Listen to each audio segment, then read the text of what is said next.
Coffee muna. Coffee muna bago magluto ng lechon pabo.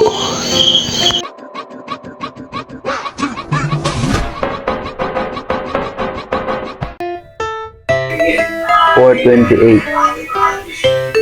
So start na ng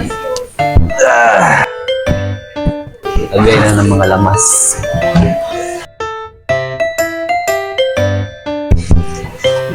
After mababad overnight, pwede nang timplahan yung ating lechon pabo.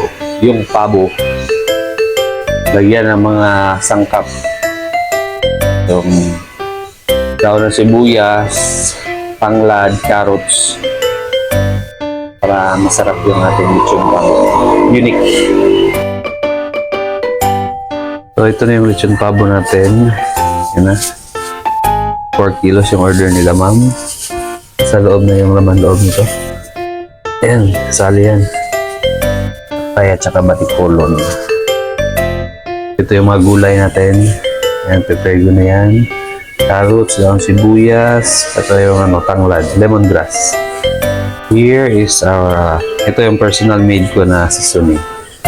Personal made ko, ito yung natatanging sikreto na hindi ko pwede disclose sa inyo. So, gawa lang kayo sa inyo. Ano yung pangtahi. Yan. Tatahiin yan mamaya. So, that's it.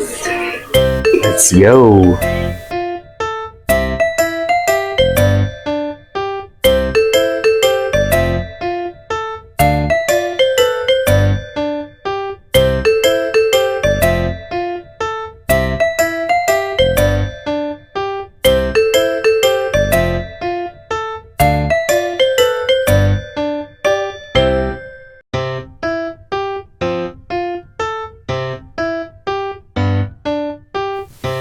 Okay, tuhog na, tuhog.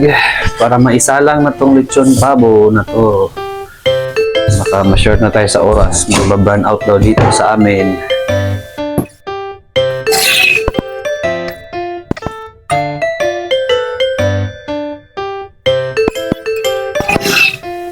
Log hitch, gamit ng pagkabumbero, talian para secured yung paa.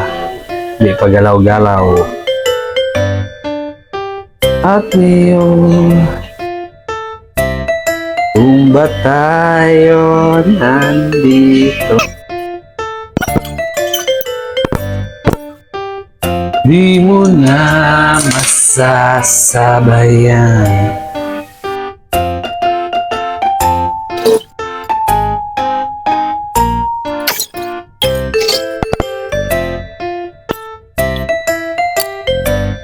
The end of the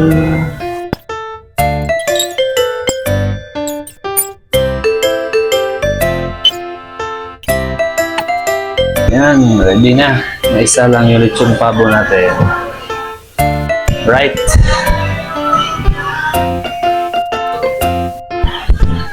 Okay, 5 AM.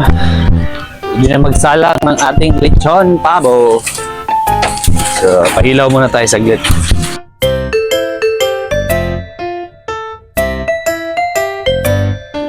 Ito na.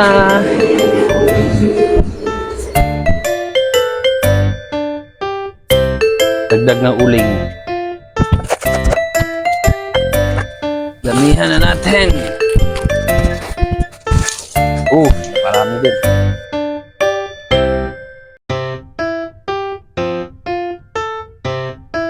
Isa.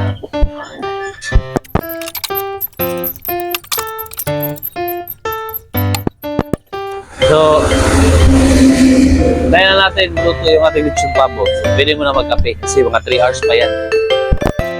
Okay, pasalang na yung lechon pabo natin. So, hintay lang tayo mga 1 oras bago ibaba. Yan. So, kape muna. Kape tayo, magandang umaga. Yan, inabot na ng umaga yung ating lechon pabo.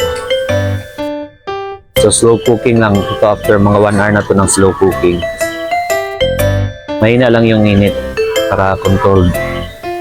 Luto talaga yung loob. Sa labas, hindi sunog. So, ito, dagdag ng uling, pakonti-konti lang muna. Tama lang, di tayo na magmamadali sa pagluto ng lechon pabo. Kaya baka sunog yung sa labas, hilaw yung sa loob.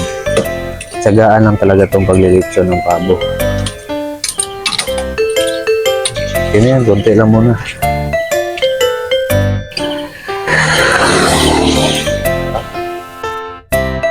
Ganda na litsyon pabo natin. 1 hour na luto.